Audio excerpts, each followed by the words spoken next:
আজকে পবিত্র জুমা মোবারক।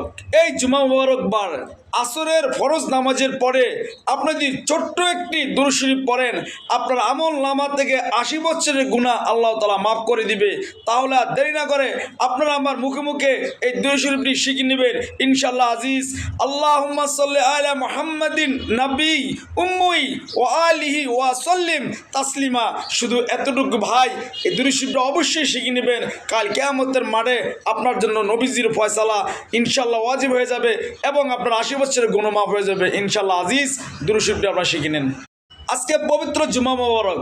এই জুমা মোবারক বার আসরের ফরজ নামাজের পরে আপনি যদি ছোট্ট একটি দুরূদ শরীফ পড়েন, আপনার আমল নামা থেকে 80 বছরের গুনাহ আল্লাহ তাআলা মাফ করে দিবে। তাহলে আর দেরি না করে আপনারা আমার মুখে মুখে এই দুরূদ শরীফটি শিখে নেবেন ইনশাআল্লাহ আজিজ। আল্লাহুম্মা সাল্লি আলা মুহাম্মাদিন নবী উম্মি ওয়া আলিহি ওয়া সাল্লিম তাসলিমা। শুধু এতটুকু ভাই, এই দুরূদ শরীফটা অবশ্যই শিখে নেবেন। কাল কিয়ামতের মাঠে আপনার জন্য নবীজির ফয়সালা ইনশাআল্লাহ ওয়াজিব হয়ে যাবে এবং আপনার 80 বছরের গুনাহ মাফ হয়ে যাবে ইনশাআল্লাহ আজিজ। দুরূদ শরীফটি আপনারা শিখে নেন।